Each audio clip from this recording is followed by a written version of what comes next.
qu'on doit vraiment apprendre, c'est à être solidaires les uns avec les autres. Et surtout au sein de nos groupes déjà. Il y a des gens qui ne sont pas concernés directement par le sexisme, il y a des personnes qui ne sont pas concernées par le racisme et pas non plus par le classisme. Et du coup, auront des remarques qui sont très problématiques. C'est aussi là où il faut remettre un peu les choses en place et puis faire appel à la solidarité, mais ça aussi, ça s'apprend. Bienvenue dans Décharge, une conversation intime qui met en lumière les déclics féministes. Je m'appelle Sarah et à mon micro, des personnes au parcours varié se confient et racontent la construction de leur engagement. Dans ce 6e épisode de Décharge, j'ai discuté avec Vi. DJ au sein du collectif Genre Nocturne, elle contribue à créer des soirées inclusives à Fribourg, en Suisse, pour que tout le monde puisse faire la fête sans jugement. Quand je lui ai demandé si ça avait été une question pour elle de se mettre derrière les platines, la réponse a été plutôt cash. Non. Vi prend cette place, mixe les sons d'artistes parfois pas ou peu visibilisés, et fait danser les foules. Et puis c'est vrai, après tout, pourquoi ne pas se créer sa place et ses espaces, qu'ils soient de fait ou non, quand ceux qui existent dans notre société ne nous conviennent pas. À sa manière, avec Genre Nocturne, Vi rend le dance floor un peu plus ouvert. Dans cet épisode, on parle de l'éducation comme responsabilité de tous, de la nécessité de solidarité et d'espaces de fête inclusifs. Bonne écoute! Merci à toi, Vi, d'avoir accepté de venir.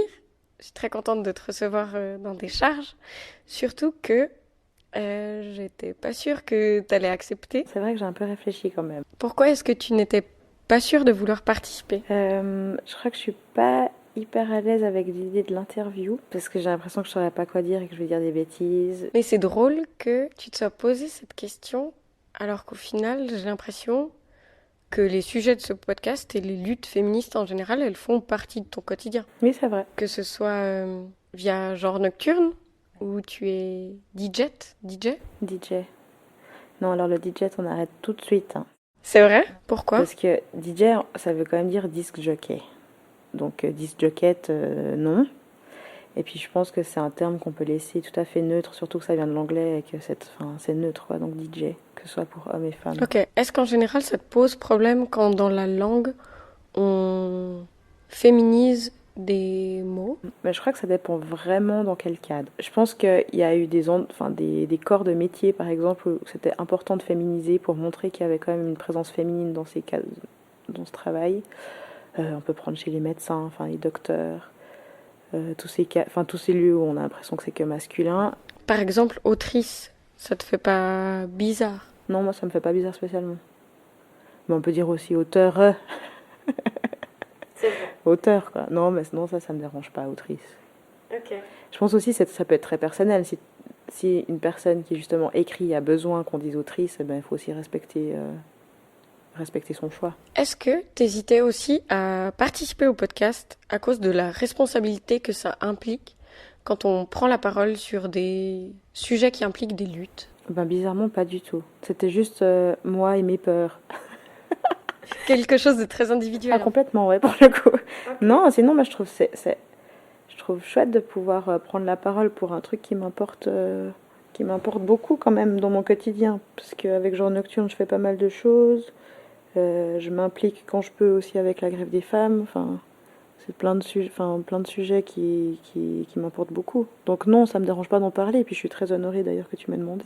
C'est avec plaisir. Et est-ce que tu pourrais m'expliquer un peu Moi là, je connais Genre Nocturne, je vais régulièrement à vos soirées, je vais danser sur tes sons en tant que Madame Sango. Mais pour les gens qui ne connaîtraient pas, comment est-ce que tu expliquerais le principe de Genre Nocturne ? C'est de promouvoir des soirées pour tous. Et quand on dit pour tous, ça veut dire que viens comme tu es, qui tu es, quelle que soit ton orientation, ton genre, ton ethnie, vraiment comme tu es, et que tu puisses juste t'amuser et que ce soit dans une ambiance de... Alors il y a un nouveau mot, de coveillance, et pas de bienveillance, mais de coveillance. Est-ce que tu peux m'expliquer ce mot ? Parce que c'est la première fois que je l'entends. C'est Big Gina qui m'en a parlé. Qui participe aussi à Genre Nocturne, pour les personnes qui nous écouteraient. Et on discutait on voulait faire un petit descriptif de Genre Nocturne, justement. Et on parlait de bienveillance, et justement, Il m'a dit, ouais, j'ai entendu, enfin, il avait eu un débat avec un ami, et justement, qui lui parlait de coveillance, qui vient du Québec. Et la coveillance est plus dans une idée de veiller de veiller l'un sur l'autre à égal. Alors que la bienveillance, déjà, des fois, il y a un peu cette idée que c'est une personne qui va bien, qui veille sur une personne qui est un peu plus fragilisée. Ok. Quelque chose de l'ordre plus de la réciprocité, du coup, dans la coveillance? Oui, c'est complètement réciproque. Et je pense que ça correspond à ce qu'on veut dire en général quand on dit bienveillant. C'est que ce soit réciproque. Et du coup, la coveillance est plus adaptée. Enfin, en tout cas, j'ai tout de suite apprivoisé ce nouveau terme. Et où, du coup, l'idée de genre nocturne est de proposer des espaces, justement, où tout en chacun peut faire la fête dans un espace de coveillance, c'est ça? Ouais, de coveillance, et notre but aussi, c'est que ce soit des moments qui soient safe pour tous. Chaque soirée, on essaie d'améliorer un peu la safitude. Qu'est-ce que tu entends par safe? Dans le sens où t'as l'impression que genre nocturne a été créé en réaction à des espaces publics qui ne proposent pas cette inclusivité? À Fribourg, il n'y a pas grand-chose qui se passe pour toutes les personnes qui ont des orientations, on va dire, sexuelles différentes ou un genre différent, une expression de genre différente. Et il y avait l'Elvis et moi avant, et on s'est dit qu'il fallait vraiment qu'on fasse quelque chose. Parce que à force de dire on espère, on attend que quelqu'un le fasse, on a tellement cette envie, faisons-le alors.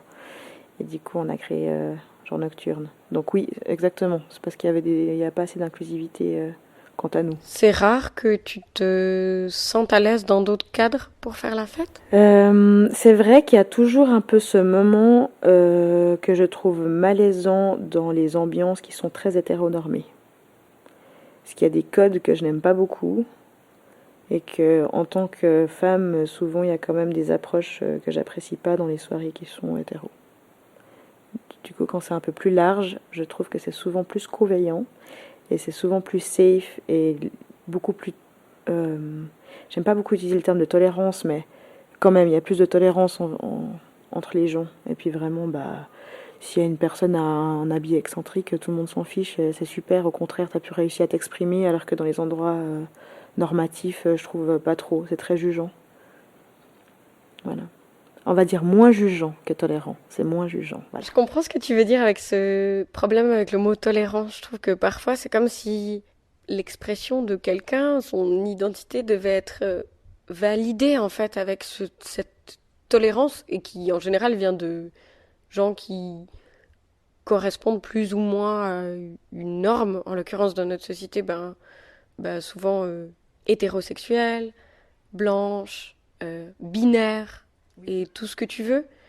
J'ai un peu de la peine avec ce terme-là aussi. Et puis quand bien même on n'a pas les mêmes expériences, c'est quelque chose que j'ai aussi expérimenté, d'être dans des espaces publics nocturnes et d'avoir des regards, des gestes déplacés, des attitudes déplacées, souvent de la part de mecs qui voulaient draguer en fait. Là où moi je voulais juste passer une soirée entre potes. Et du coup, je trouve ça hyper important ce que vous faites avec Genre Nocturne, de créer des espaces publics cool. Ouais, on essaye.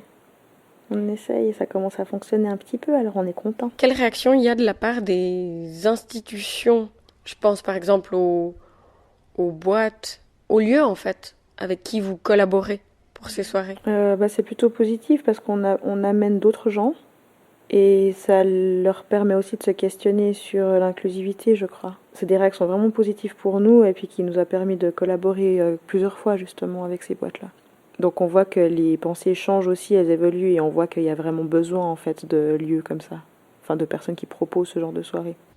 Est-ce qu'avant ça, alors c'est peut-être un reflet juste de mes pensées personnelles par rapport à l'art en général, c'est quelque chose qui me revient souvent, la question de la légitimité.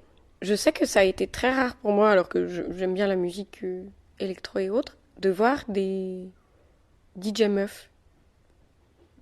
Et est-ce que c'était une question pour toi? Jamais. Mais ça m'a même pas traversé l'esprit. Non. Moi, j'ai souvent vu des DJ femmes, du coup, je me suis pas dit que j'avais moins de légitimité. Non, mais vraiment, ça m'a pas traversé l'esprit du tout. Mais c'est tant mieux. Oui. Parce qu'il ne devrait pas y avoir de questions, mais c'est très certainement que j'ai intériorisé pas mal. Puis je suis allée à plein de soirées où il y avait des DJ justement qui étaient femmes et du coup vraiment où ça marchait très bien. Donc non, la question s'est pas posée à aucun moment. C'était plus moi saurais-je faire ça, tu vois. Et pourquoi est-ce que tu as choisi le nom de Madame Sanko? Euh, En fait, je cherchais un nom. À la base, je me suis dit bon, je peux me présenter sous Vie, tout simplement. Après, je me suis dit que sur scène, c'était cool de se glisser aussi un peu dans un personnage un peu autre, tu vois. Et puis, Madame Sango, ça vient du nom de mon ancêtre qui est venu par bateau. Et du coup, elle a réussi, malgré son statut d'esclave, à garder son nom. Et je sais pas, je me suis dit que j'essaierais de lui faire un peu honneur. Voilà. C'est hyper beau comme histoire, je connaissais pas du tout l'historique. Et tu disais au tout début aussi que toutes ces luttes étaient très présentes dans ta vie. Et c'est dans quel sens que tu entends ça? Dans quel sens? Comme tu couperas.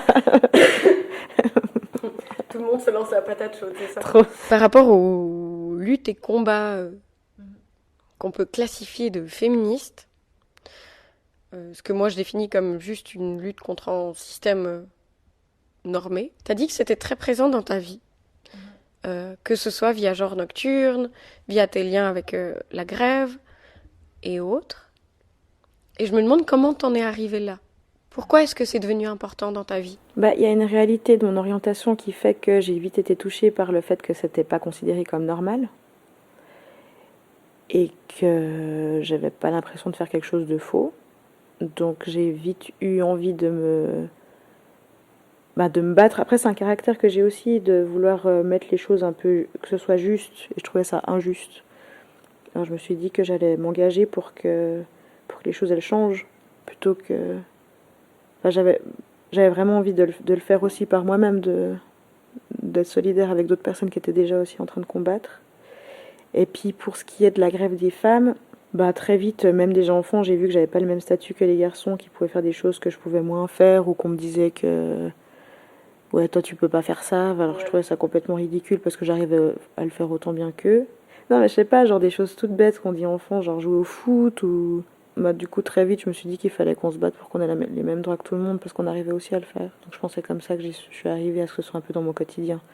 Puis du coup ça me rend très sensible à tous les termes, à toutes les façons dont les gens ont de parler, enfin on se rend compte très bien que c'est hyper ancré quoi, les discours sexistes et homophobes. Et que les gens et racistes aussi d'ailleurs, les gens ne se rendent même pas spécialement compte. Mais moi-même j'ai aussi des sorties des fois dans ce sens-là, mais je pense que c'est bien de s'interroger quand même. Justement, avant off record, ou je sais pas comment serait l'expression, mais on en parlait de cette importance de parfois reconnaître quand on utilise un mot qui peut être heurtant pour autrui, en fait, qui vivrait une autre réalité. Et je sais pas comment toi tu le prends en général, justement, face à des remarques qui pourraient être sexistes, homophobes, racistes. Là-bas, j'ai une tendance à réagir fort, ce qui fait que la personne, je pense elle se prend deux claques en gros. Il y a ma réaction qui est trop forte et qui est peut-être disproportionnée par rapport à la conversation qu'on a pu avoir, et il y a le fait qu'elle ne se sent pas elle-même soit raciste, soit sexiste, soit homophobe, et du coup est blessée parce qu'elle se dit non, je suis pas du tout comme ça, et elle s'en prend pour son ego, tu vois. J'ai appris un tout petit peu à me calmer, je crois, j'essaye. Mais des fois c'est difficile quand ça fait la 4e fois qu'on te dit un truc qui te blesse, et la personne ramasse un peu plus évidemment. Mais je pense que les gens, il faut qu'ils apprennent aussi à se rendre compte que on n'est pas en train de leur dire tu es raciste ou tu es profondément homophobe, mais juste ce que tu dis là l'est, et si je te dis que ça l'est, étant donné que ça me concerne directement, entends-le, et peut-être réagis plus simplement en disant juste ah ok, enfin genre tout simplement tu prends acte que ce que tu as dit c'était pas ok et que c'est blessant, et fais en sorte de changer ça, puisque toi-même tu te considères pas comme appartenant à des personnes comme une personne malveillante, tu vois. Et aussi, je pense que c'est exactement ce que tu disais avec l'ego. C'est qu'en fait, mieux vaut avoir une communication non violente et pas dire tu es, ce qui est très difficile quand t'es touché, tu vois. Ouais, c'est très difficile, ça s'apprend vraiment. Mais à dire comme tu le dis, c'est pas ok. Et je pense que en ce sens-là, c'est de la responsabilité de chacun de juste être à l'écoute et d'être empathique aussi. Quand bien même c'est des réalités qu'on peut pas forcément tous vivre, tu vois. Exactement, c'est vrai. Mais on se retrouve des fois dans des situations un peu compliquées et qui sont des cercles un peu vicieux parce que toi, en tant que personne qui se fait insulter, t'arrives à un stade où t'as plus envie de discuter et t'as plus le temps. Du coup, t'as une réaction forte. Et enfin, tu vois, et puis la personne en face, enfin, tu vois, l'empathie, elle est vraiment dans les deux sens. Et puis, en fait, la personne, elle te dit un truc ultra violent, mais elle trouve pas qu'elle est violente. Donc toi, t'es violenté, et du coup, tu réagis violemment. Du coup, c'est un peu une montée. Bon, c'est clair. Et puis aussi, je pense qu'il y a aussi l'usure. Bah, en fait, c'est ça, c'est très épuisant. C'est très énergivore. Et des fois, vraiment, on a juste envie de s'enfermer dans une bulle et puis pas voir les gens un moment parce que t'as pas envie d'avoir une remarque qui va être pénible à confronter. J'ai une question par rapport à ça qui concerne l'entre-soi. C'est quelque chose qui me pose plein de questions actuellement. J'ai l'impression que c'est une nécessité d'en sortir d'une certaine manière, mais que souvent, ça va de pair avec une injonction à être pédagogue, à justement expliquer, écoute, là c'était sexiste, homophobe, raciste et autres, et violent juste. Et où, comme tu disais, cette usure ressentie, je pense qu'elle fait aussi qu'au bout d'un moment, t'as juste envie d'être dans des espaces bienveillants, comme on disait avant, enfin, co-veillants, du coup. Comment on fait avec cette nécessité à la fois de pouvoir se sentir bien, et comment on fait avec la nécessité de sortir de l'entre-soi? Je pense que les deux cadres sont importants. Je pense que c'est super important, en tout cas ça l'est pour moi et aussi d'autres personnes que je côtoie apparemment, d'avoir des moments d'entre-soi justement, où tu peux juste respirer, te poser et juste être là, et que personne ne questionne ta présence, de qui tu es, ton apparence. Et je pense que c'est des moments qui te permettent d'avoir des discussions qui sont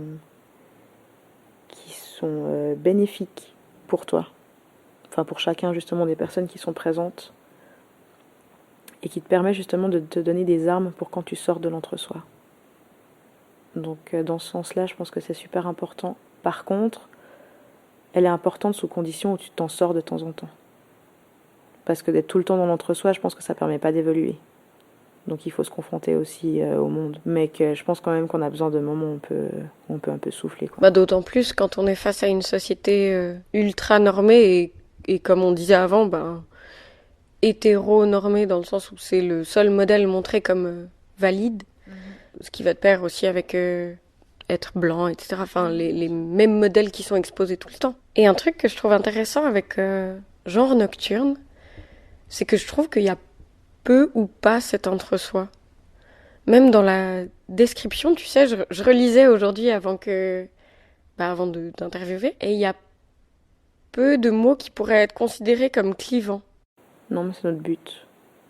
Parce qu'on a vraiment envie de faire des soirées pour tous. On dit vraiment pour tous. Parce que on a eu cette réflexion qu'on voulait pas faire des soirées uniquement pour les personnes LGBTQ+, ou juste queer. Parce que si on veut dans notre société driver avec tout le monde, on se disait que dans les soirées ça permettait aussi, enfin que si tout le monde vient dans les soirées, on peut se connaître aussi dans les soirées, dans les moments un peu de loisirs. Et c'est pour ça qu'on a vraiment envie que ce soit ouvert pour tous et que tout le monde se confronte aussi dans les moments un peu festifs. Est-ce que ça crée des frictions parfois? Est-ce que tu ressens ça lors des soirées genre nocturnes?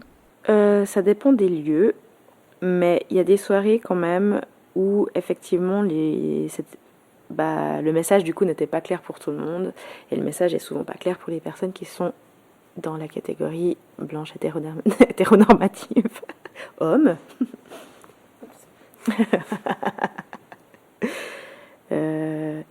Et qui du coup sont un peu dans la soirée et tout à coup en regardant autour d'eux ils se disent mais quand même il y a beaucoup d'hommes qui s'embrassent ou de filles qui s'embrassent ou je sais pas, tu vois, enfin qu'ils se rendent compte que c'est un peu plus ouvert que d'habitude et qu'ils se rendent compte en fait qu'ils sont à une soirée que eux vont appeler que gay bien sûr et ouais des fois il y a pu avoir des gens qui avaient des réactions qui étaient pas super adéquates. Et sinon dans l'autre sens on a aussi eu des remarques de personnes de la communauté queer qui trouvaient dommage qu'il y ait un peu trop d'hétéros. Et du coup, là aussi, des fois, on peut être un peu embêté parce que c'est pas notre but en fait. C'est pas notre but qu'il y ait que des personnes queer dans nos soirées. On a vraiment envie que ça se mélange. Mais par contre, le point central, justement, c'est que il y ait le moins de jugement possible, donc dans les deux sens. Donc que tout le monde arrive à s'accepter parce que finalement, on vit tous ensemble ici. Donc si on pouvait le faire partout, ce serait cool. J'ai l'impression que ça revient à cette question de l'entre-soi, tu vois, de se réétiqueter parmi comme soirée gay. Bon, ça jamais. Moi, je suis assez d'accord avec toi, mais bon... Même aussi gay parce que pour moi, ça ne concerne que les hommes. Donc du coup, genre non. Exactement. Et en plus de ça, j'ai l'impression que longtemps, ça a été relégué dans des bars de basse-ville ou autres, un peu, pas ghettoisé, mais tu vois, un peu... on va pas te mettre... dans les grands endroits centraux de Fribourg. Et où de nouveau, je trouve que l'utilisation des termes, elle est hyper importante et c'est ça que j'ai trouvé hyper malin quand j'ai relu la description de Genre Nocturne. C'est que justement, tu comprends que c'est un espace pour tous et que ça a pas grand chose à voir avec l'orientation sexuelle ou autre, mais que c'est un lieu fait pour être inclusif en fait. Exactement, puis on fait même attention dans les musiques qu'on passe de passer des artistes qui sont queer ou beaucoup aussi femmes. Je pense que la réflexion elle va au-delà de que juste le lieu et l'ambiance. Il y a aussi dans la musique que tu passes, je pense que tu dois réfléchir à plusieurs niveaux. Mais là encore, on est en train de s'améliorer. C'est clair, et c'est le principe aussi quand tu diffuses quelque chose, tu as une responsabilité par rapport à ça. On en parlait par rapport au podcast, mais je pense aussi dans ton taf de DJ.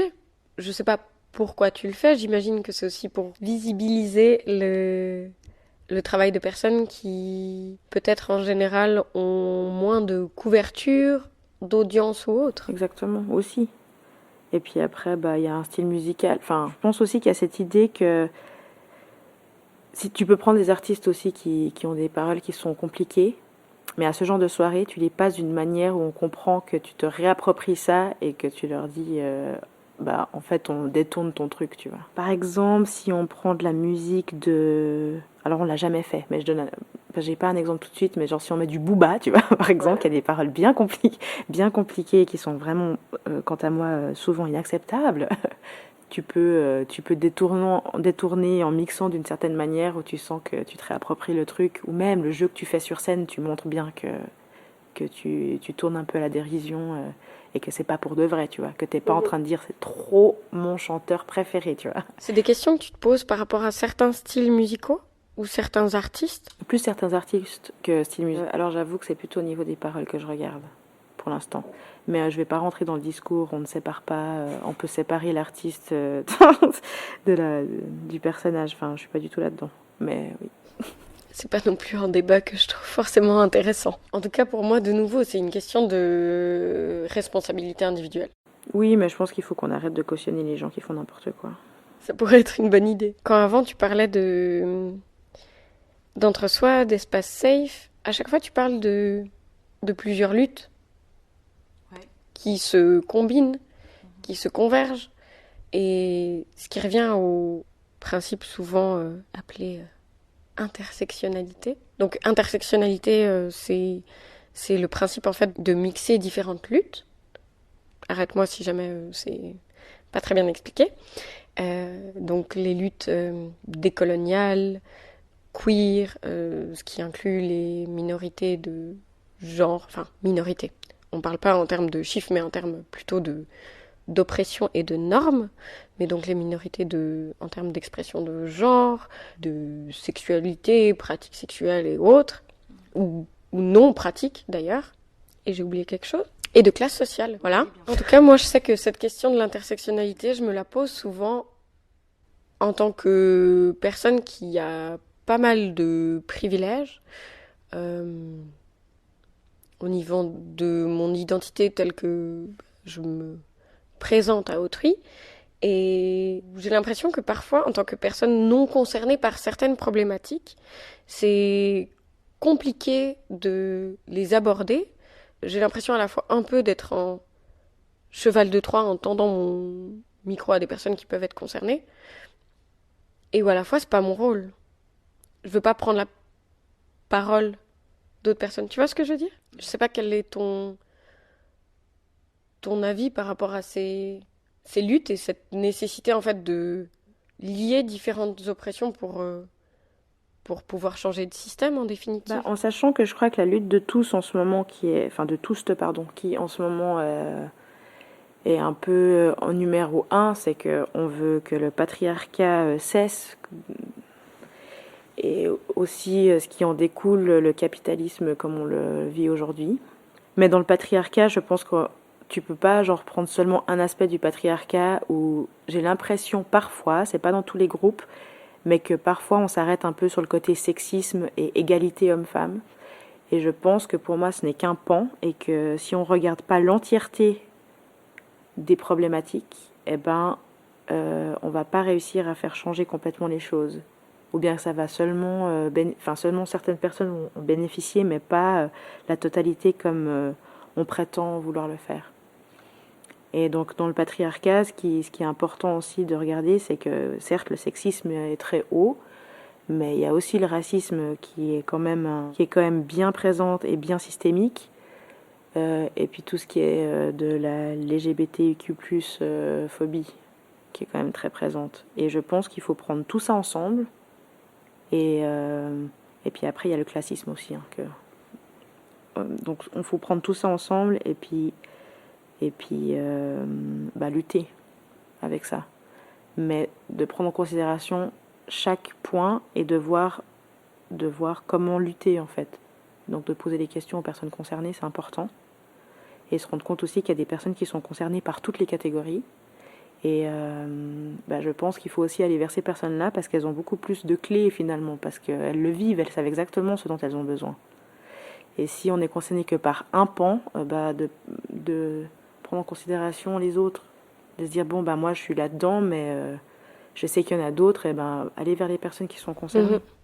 Ça me pose d'autres questions, parce que là j'ai l'impression que ça revient à ce qui est parfois thématisé comme la parole des concernés. Je suis très d'accord avec ça, et moi je veux pas prendre la parole pour quiconque, ça m'intéresse pas. Mais parfois je me pose aussi la question, en tant que personne concernée, est-ce que tu as envie de sortir la carte, tu sais, de mobiliser des aspects de ton identité, de qui tu es, enfin, plutôt que parler d'identité, je préfère parler de comment tu te sens, es.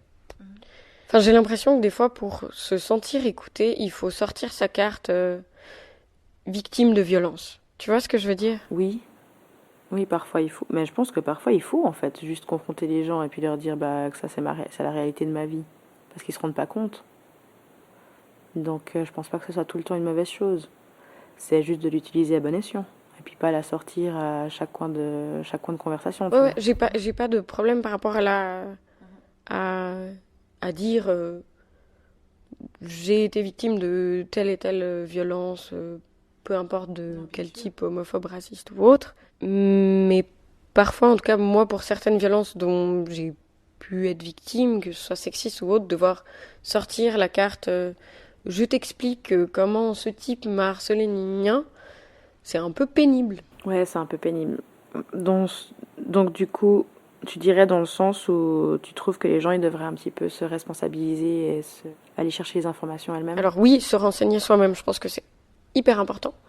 Parce que c'est pas autrui d'éduquer. Je pense que ça peut être cool de donner des clés si la personne en a envie et l'énergie, mais c'est en tout cas pas à quiconque de faire la pédagogie et puis de devenir prof et à se discrimination. Enfin, non.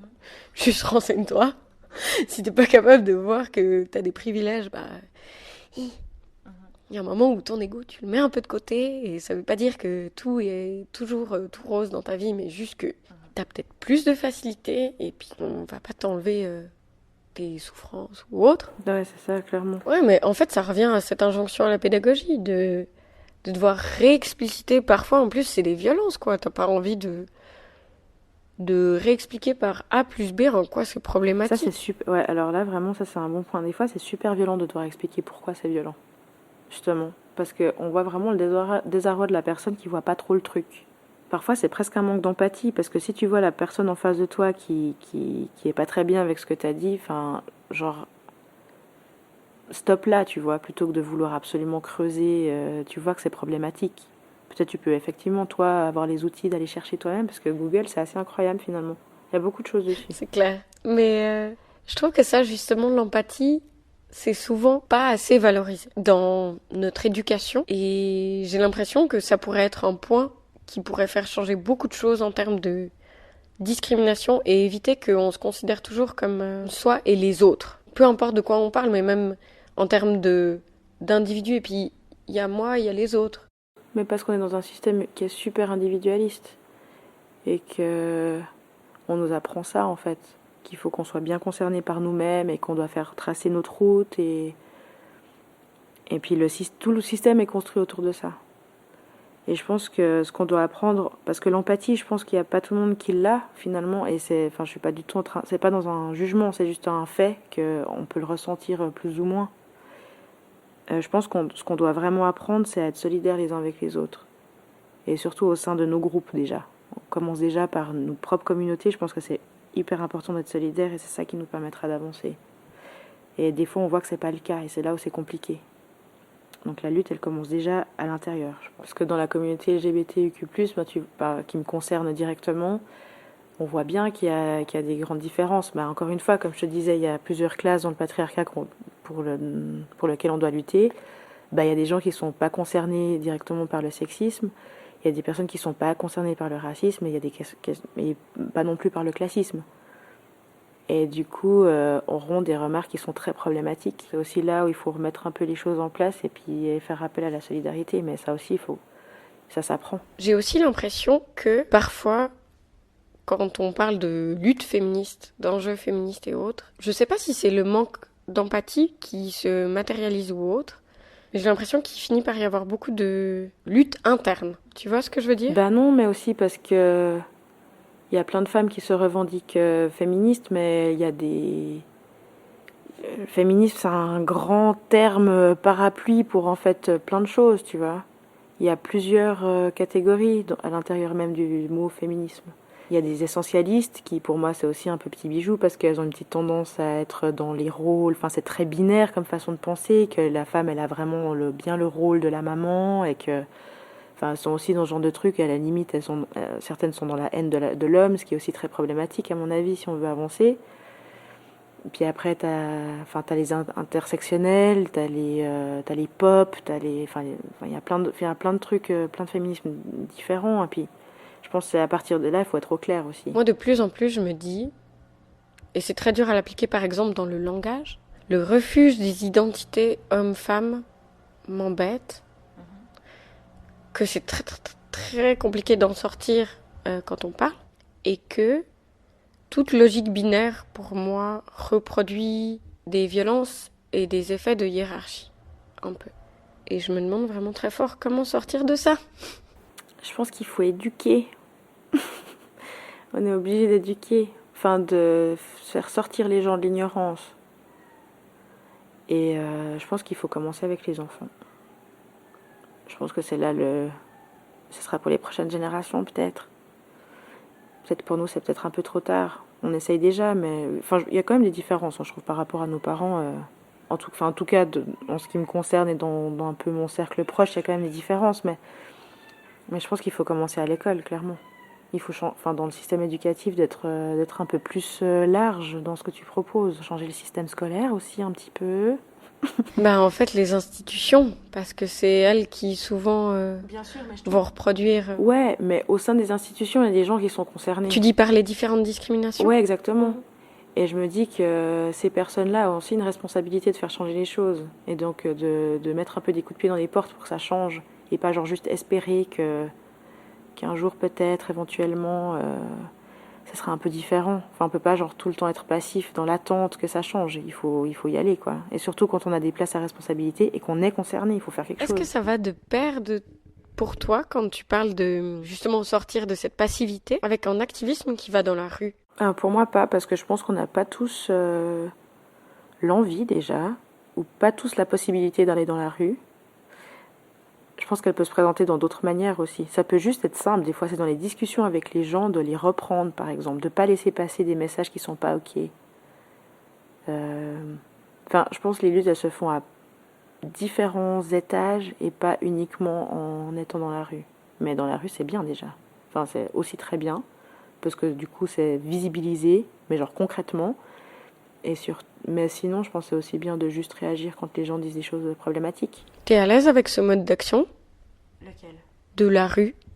Je suis à l'aise tant que, attention quand même, je suis à l'aise tant que je ne sens pas d'hostilité. C'est-à-dire que quand s'il y a des gens qui commencent à un peu tout casser autour et puis qu'ils commencent à avoir une confrontation avec la police, là je serais pas du tout à l'aise. Mais j'ai jamais été dans ce genre de cas. Mais je supporte pas tout ce qui est d'ordre de la violence, donc même si je peux comprendre qu'on arrive à un stade où on a l'impression qu'il n'y a plus d'autres moyens des fois que de se faire comprendre. Enfin, de se faire comprendre. Mais je suis pas à l'aise avec ça. Toi, si j'ai bien compris, ce qui t'a amené à penser ces luttes et à t'engager, de manière ou d'une autre, autant dans tes discussions que activement en créant un collectif et tout ça, c'était de percevoir des injustices et des discriminations. Mais qu'est-ce que ça change à ton quotidien maintenant, ces combats féministes? Et est-ce que tu y as apposé ce terme? Non, ça se fait petit à petit en fait.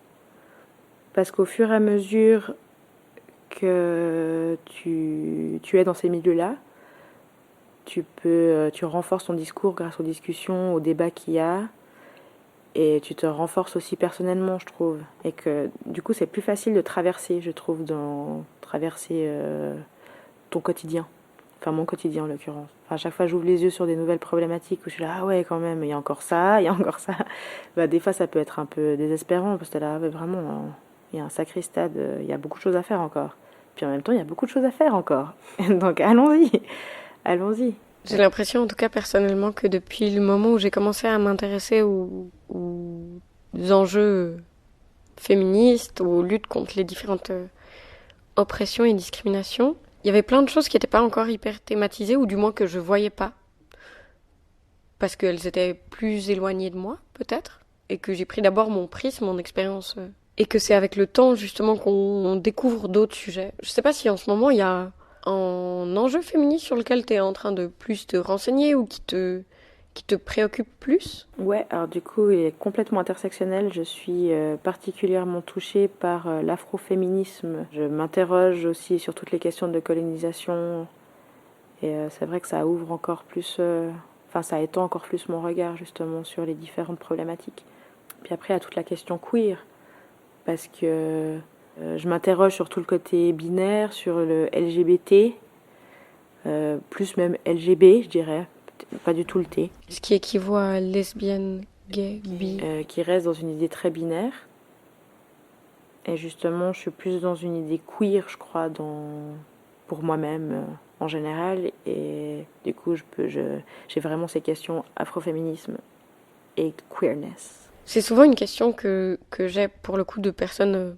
proche de moi, mais moins dans les cercles féministes.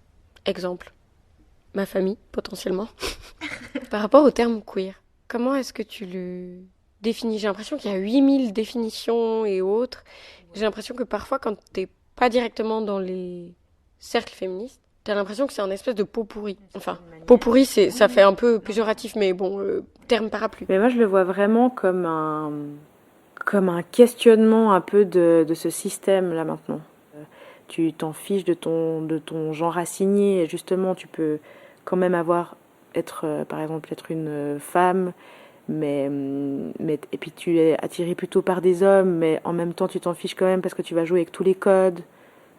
C'est un peu, en fait, c'est plus dans ce sens-là, c'est-à-dire que on prend ce qu'on nous a un peu donné comme ça, cette espèce de vie hétéronormative, binaire, et en fait tu l'éclates. tu l'éclates parce que finalement elle te correspond pas et puis qu'elle t'enchaîne, ouais. Et qu'on s'en fiche de ton genre, de ton orientation. De nouveau, j'ai l'impression qu'à chaque fois, c'est remettre des étiquettes, tu vois, sur des combats similaires, quand même, contre des oppressions et discriminations juste basées toujours sur cette même norme hétérosexuelle, blanche, patriarcale, élitiste, blablabla. Je trouve pas très fun d'ailleurs. Parce que quand queer, je vois plein de couleurs et puis je sais pas, c'est fun. Je trouve en tout cas plus fun les soirées queer que les soirées genre un peu basiques. Tu parles de couleurs et de fêtes. Est-ce que c'est le moyen politique qui te correspond justement de mettre des questionnements politiques et des luttes, en fait, pour plus d'inclusivité en général, par la fête, plus que par un discours ou autre? J'ai parlé qu'à mon nom parce que peut-être que les personnes de genre nocturne penseront différemment que moi, mais je l'ai pas vraiment vécu comme ça, dans un truc politisé, parce que justement, on était plus, j'étais plus dans une idée un peu apolitique justement, parce on est là aussi, c'est sans jugement. Enfin, on n'a pas tous les mêmes idées, et puis malgré tout, on peut se retrouver à ce moment-là. Et puis justement, je trouvais plus être un peu hors de tout ça pendant un moment. Pendant quelques heures où tu t'amuses juste, et puis c'est égal. Donc, pas trop, mais peut-être quand même, maintenant que j'y pense, parce qu'il y a quelque chose qui se prépare pour Genre Nocturne. Oh, wow. Et peut-être, effectivement, que comme il y a les votations du 9 février qui s'approchent gentiment, et vu le sujet, on a trouvé, et là je dis vraiment trouvé important quand même de passer un petit message parce que ça nous concerne directement et que on est quand même en train de débattre si c'est ok ou non de nous insulter en toute impunité. Donc du coup, là il y aura peut-être un petit apport politique. On est d'accord que les votations du 9 février, je suis encore pas peu renseignée, c'est sur les lois contre les discriminations principalement homophobes liées à l'orientation sexuelle. Exactement. Dans la loi, pour que ce soit inscrit. Exactement, et que ce soit clairement inscrit. Ce qui n'est absolument pas le cas. Non, c'est un scandale. En fait, ce débat est tellement scandaleux que, il faut vraiment voter pour ce genre de bêtises, que ça change, quoi. On n'aimerait même pas que la question se pose, mais ma foi, elle se pose, alors allons-y. Donc là, on va quand même faire un petit quelque chose. Cool. Je me réjouis de voir ça. Et est-ce qu'il y a d'autres actus que tu aimerais communiquer par rapport à Genre Nocturne ou autre d'ailleurs, si tu as un DJ set de prévu pour qu'on vienne checker du booty sur ta musique? Oui, il y en a une soirée de prévue, pour sûr. Les autres, je ne les annonce pas encore parce qu'elles ne sont pas encore annoncées. Le 19 décembre, on sera au Mouton Noir. Madame Gouze et Madame Sango au platine. Et Big Gina qui aura fait des outfits de fou pour nous. Trop bien. Oui, et puis c'est la coutellerie qui nous a invités. Donc je pense que ce sera une chouette soirée. Cool. Pleine de queerness. On aime ça. Oui. Et est-ce que en ce moment, tu as parlé des thèmes qui te questionnent, et est-ce que tu as des artistes, œuvres, quelque chose que tu aimerais conseiller? Peu importe quoi en fait. Même un film, un livre, un compte Instagram à suivre. Ouais, alors un compte Instagram, Décolonisons-nous, il est incroyable. Incroyable, je trouve. Parfois, je suis agacée, j'ai envie de lancer mon téléphone par la fenêtre, mais ça met quand même en lumière des trucs qui sont tellement mais pas possibles. Et il y en a un autre encore que... Après, il faut être un peu accroché, hein, parce que c'est tellement lourd et on voit la bêtise humaine quand même à des moments. C'est personne P-racisé pour personne racisée versus Grindr. C'est bijoux aussi. C'est un peu les deux trucs en ce moment que je trouve assez incroyables. Sinon, artistiquement, j'ai découvert, j'étais au Bad Bone samedi et j'ai découvert le groupe El Heist et franchement, elles sont incroyables. Ça s'écrit comment? El Heist? C'est E-L-H-E-I-S-T. Ok. Incroyable, bonne énergie, incroyable vibe sur scène, j'ai trouvé. C'est une DJ et une chanteuse et franchement, je trouve qu'elle tape bien. Ok. Elles viennent de Londres. On pourra les écouter le 19 dans ton DJ set, c'est ça? Mais je sais pas encore. Ouais, ce sera moins dans le style parce que comme on est au Mouton Noir, la sono du Mouton Noir permet des trucs qui sont bien un peu plus tech, tu vois. Enfin, que ça tape un petit peu quand même. Ok. Donc du coup, peut-être qu'il y aura pas ça. Mais peut-être qu'on peut trouver des moyens. En tout cas, j'aimerais bien. Je verrai comment je peux faire. Ok, trop cool, je me réjouis d'écouter ça. En tout cas, merci beaucoup. Attends, je réfléchis à si j'ai un truc à dire, moi, en fait. Ah, moi, j'ai découvert un compte Instagram qui s'appelle Ta Pote Pute. Ah ouais, Mhm. encore un petit bijou. Ouais, qui parle justement des discriminations que peuvent vivre les travailleuses du sexe. Travailleurs-travailleuses du sexe, d'ailleurs. Et je trouve ça super intéressant. Et je conseille à tout le monde d'aller suivre et de se renseigner parce que quand on n'est pas concerné, c'est ce qui est le mieux à faire. C'est ce qui peut être la leçon de ce podcast. En tout cas, merci beaucoup d'avoir accepté. Je suis très contente qu'on ait fait ça. On se voit sur le dance floor le 19. Merci à toi. Merci. Merci à Vie pour la confiance et à toi d'avoir écouté Décharge. Si tu es à Fribourg ou même alentour et que tu aimes danser, je ne peux que te recommander son prochain set au Mouton Noir, jeudi 19 décembre dès 23h. Ce 6e épisode est diffusé en collaboration avec Décadré. N'hésite pas à aller sur leur site décadré.com pour découvrir leur travail pour plus d'égalité dans les médias, la publicité et dans la langue en général. De mon côté, j'espère que cette conversation t'a plu. La meilleure manière de le montrer et de soutenir mon travail, c'est de t'abonner au podcast, d'y réagir en me mettant des étoiles, partageant ou commentant sur ton appli préféré, que ce soit SoundCloud, Spotify, Deezer, Apple Podcast, tu as le choix. Et si tu veux me suivre sur les réseaux sociaux, Décharger sur Facebook, YouTube, et pour découvrir un peu plus les coulisses, c'est sur Instagram que ça se passe, décharge-doc. Encore merci pour l'écoute et à bientôt.